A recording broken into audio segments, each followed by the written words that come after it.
Yo, how are we doing? It's me, Ryan Hartley from Always Better Than Yesterday. Always Better Than Yesterday family. I hope that we are well. Whether you are catching up on the replay, whether you're catching up on YouTube or catching up on the podcast, thank you for taking the time out and spending it with me. Today I'm going to be talking about innovation. And more specifically, how to create the mindset and culture of innovation. So that's what we'll be talking about this evening, or whatever time of the day it is that you're catching up with this. Innovation is something that really, really interests me. I come from a background where innovation, particularly in the world of analytics, is really important. I just really want to share with you some of the insights that I've learned over the years to help you either in your personal life, professional life, in your team. It's all about innovation this evening. So, as with any good introduction, Shay McMaster, my friend, how are you doing? Good to see you, brother. As with anything, just being really clear from the very start. I like things simple. Claire, what's up? Hello. I like things simple. I don't like to overcomplicate things. So what is innovation? It's simply new. It's a new idea, a new concept, something that you can take from here, a new idea, and turn it into something. That's as simple as I can possibly get it. It's about new perspectives, creating new connections, being creative. For me, it's about positive change. Innovation is about taking an idea for positive change. It usually starts from this sense of asking the question, what if? Probably be familiar with the phrase think outside the box. I'm more for throwing the box away completely to start with, don't worry about the box. Innovation by nature can be disruptive. It's a series of experimentation. Ultimately, like we do as human beings, the best thing about innovation is it's learning, whether that be learning from others, learning from failure, learning from new perspectives. That's my take on innovation. In its simplest form, it's something new. Sometimes the easiest way to say what is innovation is by being really clear on what it isn't, and we'll all be familiar with some of these phrases that I'm about to share with you from our own working environment. This sense of we always do it this way. We always do it this way isn't innovation. Being too busy isn't innovation. Being resistant to change, bureaucracy, blocking, blaming, shaming, unwillingness to fail. These are not innovation. Trying to be perfect, not innovation. Shutting down others' ideas, stifling creativity, trying to overput structures and processes isn't innovation. Innovation is about new ideas, new solutions, positive change. One of the ways in which I would coach innovation to start with, because I don't think what works well is to say you need to be innovative or team you need to be innovative, because I think some people have to work it out for themselves. And I think one really useful way of doing that, whether you want to facilitate a conversation with your team or not, is to say, who do you think are some of the most innovative organisations out there? And I did this with my organisation back in the summer, and they came up with some innovative organisations in their opinion, and some not so innovative. So if you took the time to really populate that list, who would you say? The list that my team came back with were things like Tesla, Apple, Dyson, Amazon, Google, Netflix, Just Eat, Uber, Airbnb. These were some organisations that my team felt were innovative. And the reason I did this is because they start to think about what does innovation really look like. The things that they didn't think were innovative were the government, Blockbusters, Post Office, British Steel, There's some organisations that they felt weren't innovative. So the reason we do that is to get people to think. If you want your team to embrace innovation, they first have to bring it to life in their own mind. And then the next question then is really important. So if they're innovative, how innovative do we think we are? It's a powerful question. How innovative do we think we are? Self-assessment, see where you are on that score out of 10. And then that really opens the door then to consider some of the next questions. And I think one of the best ways with which to create positive forward change is to remove some of the barriers. If you think it's like a stretched elastic band, if you're trying to force something and you're trying to pull it one way by saying you must be innovative, but there's all this resistance to change and resistance to just going with it. Maybe there are some barriers that just need unlocking, which enable you to all go in the same direction. And I think some of the enemies of innovation, sometimes fear of change. I think if you ask people, do they want things to be better? Most people would say yes. Then you ask them, are they willing to change themselves? That's where it becomes different. It becomes uncomfortable. It becomes something that they have to do themselves. And there's always sometimes a bit of a less of a willingness to do that at an individual level. And then something I saw recently was that there's even fewer people that are willing to step up and lead change. So everybody wants change for the better. Not everybody wants to change themselves. And certainly not very many people want to be the leaders of change. So it's a human comfort zone thing. It's something that actually it can be quite fearful for people as the unknown. I don't like the sense of we always do it this way. Again, that's a bad habit. That's a bad way of thinking. That is mindless, shall we say. Again, perfection. This pursuit of trying to do things absolutely perfect will mean that we fear failure. And you'll learn in a minute that failure is a really key and important part of innovation.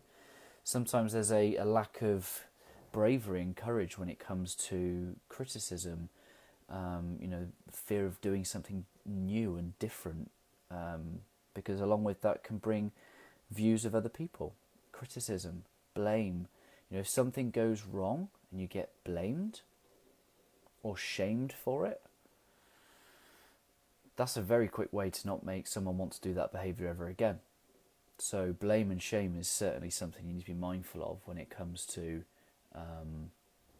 seeing others innovate. Another thing as well is superstars. I think superstars is an enemy of innovation, because you need to create an environment where you feel safe and trusted to be part of a group that genuinely wants to win collectively, not individually. A superstar will take all the good ideas and make themselves look great and will break the trust of the team. There has to be a trusting environment for the team that the collective is more powerful than the individual. And too busy. Again, too busy is an enemy of innovation. I've heard it so many times. I'd love to do X, Y, and Z if I only had the time. If I only had the time. So I think there are a number of ways with which you can create a culture of innovation. I think first and foremost, it has to come down to the identity. It has to be the identity of the team, the identity of the leader, that we are innovative. It's who we are. It's part of our fabric. It's part of our DNA. It is who we are. And if that's not true yet, adopt it. We are innovative. We make time and space and energy to be innovative. It's who we are. It's what we do. Have that adopted as part of your psyche, and then start doing things that evidence that that's exactly who you are and what you do. That's how you can either, that is how you can step into transformational change, not just by what we do. Innovation isn't a day or a meeting, the one thing we do once a month. If you want true transformational, lasting change, adopt it as who we are. This is what we do. We're innovative in the way we think, innovative in the way we act. We are innovative. That's first and foremost. Jess, hello, good to see you. Secondly, you have to create an environment where there is, Google call this psychological safety. There is that sense that we belong, we are a team, and in this team you are loved and accepted. You have the freedom to fail. You won't be judged, because to do new, to do innovative takes courage and bravery. It's never been done before. By human nature, it's the unknown. To create an environment where people feel that they can be courageous and brave, because there'll be team meetings and they'll have an idea and they'll think, this might be stupid. You want, as the leader, that idea to come through. You have to make people feel safe. You have to provide an environment where people can raise their hand, share the idea. Secondly, create the expectation. It's just what we do. We share great ideas. We listen to ideas. It's who we are. It's what we do. Now, the thing the leader needs to be mindful of is the effect of dominance. So we are primate, we are evolved from chimps, and from our very early days, we've been conditioned to work in hierarchical civilizations. We can't get around it. There's so much that goes on in here that we don't even know about that affects. So when there's a leader, when there is rank, when there's hierarchy, we will be subconsciously filtering what we can't say. Is it our place to even say that? Can I have this idea? The leader in the room needs to lay it out very, very clear. We are a collective. A real good tactical tip for the leader is to speak last. The minute the leader says, I've got an idea, but I'd love to hear from you, well, everyone else is sat there thinking, do I really have to give my idea because you've clearly got one, and is it going to be as good as yours? A good practical thing the leader can do is not only create the psychological safety, but to remove themselves from a position of rank and to, where am I going with this? Speak last. Speak last. Hear the views of everybody before they give their own view. That will ensure that at least the best ideas from the entire room get round on the table. Write it down. Find some way of getting everybody's ideas into the middle without the leaders being there, because there will be an influence. There will be a subconscious influence that actually the leader will be more knowledgeable, experienced, and probably be right. And we want to encourage our teams to contribute, because there's a golden egg in amongst it. Another way that the leader can create or simply destroy the culture, so create it or destroy it, is how they respond to ideas, how they respond to failure. They need to create that safety that says, right, okay, what can we learn? How did this happen? Let's have a bit of a debrief. What were our key lessons? What went well, if anything? And what do we want to get better at next time? Because if they look for accountability and blame, and then again you're going to dispel or stop that innovative thinking and behaviour through fear. Another thing that creates a bit of a culture of innovation is this simple nature of curiosity. I think as kids we're just built to be curious. That's how we learn about the world. We need to bring that back to our workplaces. We need to bring curiosity, this sense of what if, or wouldn't it be great if, back to our workplace. Just throw a question like that into your team and just see how you deal with it. If you don't deal with it very easily, step one, keep going. It is probably that we've got out of the habit of doing it. It's just going to be practice. Sprinkle curiosity into everything that you do, and just spark that. The leader needs to lead the, walk the walk. The leader needs to spark curiosity, be asking questions of the team. How can we do this even better? How much thinking time have you put towards this? What would you do differently? Go and have a walk. Some of our most creative moments can come from when we step away from the problem. So the leader might suggest go for a walk on your lunch. Think it out. Because the leader recognises that space and time isn't just reserved for one day a month. It is part of who we are, and sometimes we need to create time in our day to have that thinking process come to life within us. It's really important. Google put one of their days a week dedicated to their staff to do what makes their heart sing. They recruit some of the best people in the world, very, very talented people, and they say, right, a day a week, just do something innovative that appeals to what you love to do. And they've created and the only thing is that whatever those Google employees create is Google's IP. They own the products, and in that time, some of the best products that Google have, Google Maps, Gmail, those things were created during that innovative time, that one day of the week where an employee is just spent doing something that they were curious about, or again, it's an opportunity to factor it into your culture of it's who we are and it's what we do. Having the right tools and having the right tools for whether you're an analyst, a developer, a data scientist, or an architect, whatever your passion and profession is, an artist, whatever that might be, it's important that you create a culture where the people that need to innovate have got the right tools to do that. Ultimately, it comes down to who you are as a group of people. Do you have the desire to grow? Do you have the desire to learn? Do you have the desire to try new things? Do you have the desire to create a team of, a safe environment that not only accept change but embrace it, because they are searching for this sense of wouldn't it be great if? It's who we are.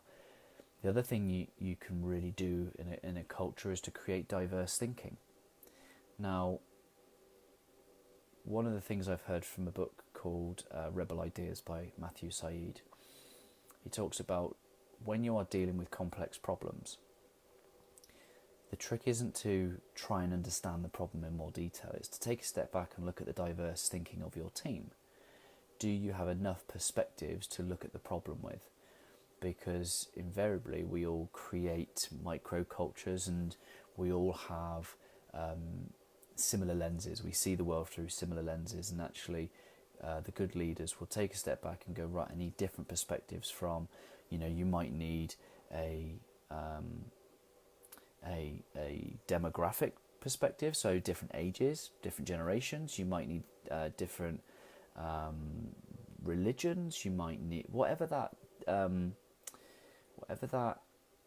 diversity is.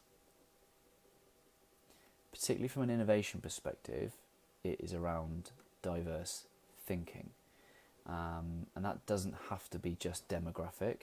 It can be education, it can be sectors, it can be environments that they're from. So I think what Matthew talks in his book about, there's this think tank for the English football team, and it included people from various different industries that were all able to bring different insights to solve the problem that isn't just unique to football. It might be a football problem, but if it involves people and processes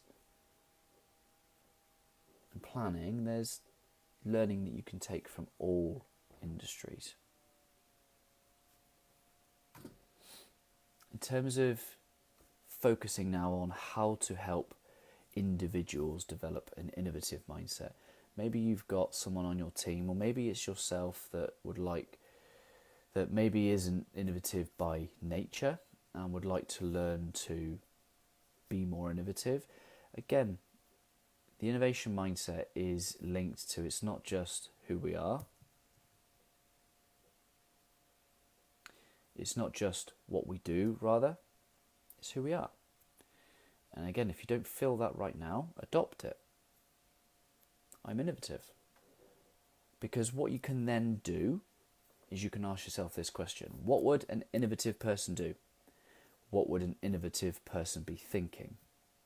What would an innovative person try? What would an innovative person need to know? What sort of questions would an innovative person ask? They can be powerful reference points. It's how you then take action in line with being an innovative person. Ultimately, if you want to develop time to be innovative, develop the time to be innovative.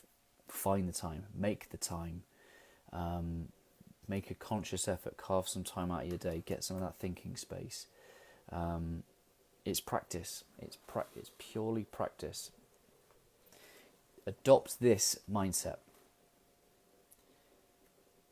Practice makes progress. Believe in continuous improvement, not perfection. Believe in continuous improvement, not perfection. Encourage ideas. Take some time, journal some ideas. Get used to the habit of creating time for yourself to think. Ask yourself the questions: how can we do things even better? What have I not considered? What have I not tried? How can we do things even better? Embrace that curiosity. Embrace curiosity. When it's who we are and it's how we think, and we have the courage to try new things, to learn from failure, to believe in continuous improvement, then who we are, how we think and how we act all of a sudden make us really powerful, enable us to get ideas, to act on ideas, to learn from failure, and that as a combination is how you continue the loop of innovation. It is a never-ending cycle of curiosity, learning, action, assessment, looking at, did it work, did it not, what can I learn from? Be courageous, be brave, believe in continuous improvement. It's who you are. And keep asking yourself, how can we do things even better? For me, innovation is about making the world a better place, creating better services, creating a better environment, creating a culture, particularly when it's driven by a purpose of making a difference to the lives of others. It's all about cohesion, teamwork, collaboration, new ideas, cooperation, taking action on those, learning from failure, but making continuous improvement. It's about diversity, both in ideas and perspectives, which needs leadership to create environments of safety, trust, an adoption of it's who we are. It's about the we, not me. It's about being vulnerable, not knowing the answers, but willing to do what it takes to find out. It takes discomfort, it takes courage, but it's worth it because innovation leads to a better world. For you, for me, for all of us. If it's done with purpose, creates a better environment, better services and better lives for people.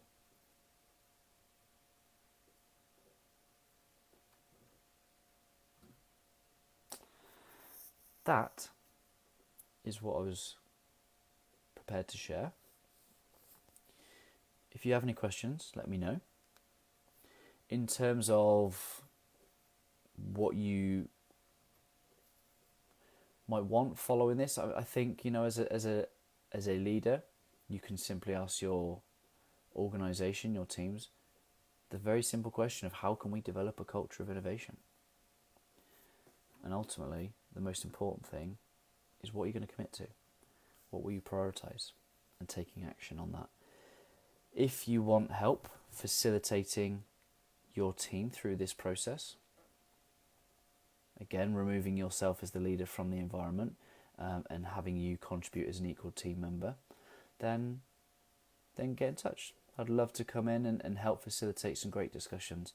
I'd love to help you embed innovation into both your individual mindset and your cultural mindset. There's a huge role for leadership in this again, and yeah, if you're curious, reach out. I'd love to have a little chat.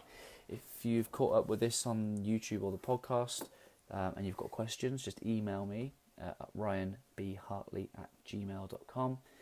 And I'm going to look to do a number of these innovation workshops with organisations in 2020, because innovation is a real key way to help leaders, teams and organisations be always better than yesterday. Again, one of the organisations listed earlier, Blockbuster, the phrase that I've heard is innovate or die. Blockbuster didn't innovate and they were knocked out of business. And for me, this is about innovation, to be sure that you can just continue to improve and do not get comfortable. When you're doing great, now's the time to get better.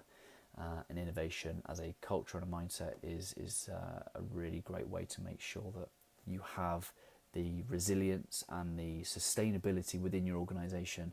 Ideally, I don't want you recruiting me back for a second innovation workshop, because my job is to embed it within your culture and your approach so that you become self-sustainable to then use that for years to come. If you get me back in for a second innovation workshop, my first one wasn't as effective as it could or should be, so you should sack me. So get in touch. Let me come and help you and your team be more innovative in 2020, whether you're innovative in your thinking, innovative in your action, but as a culture, that is how you continue to be always better than yesterday. Hope this has been useful. Drop me your comments, leave me your feedback, and I look forward to speaking to you soon. Much love.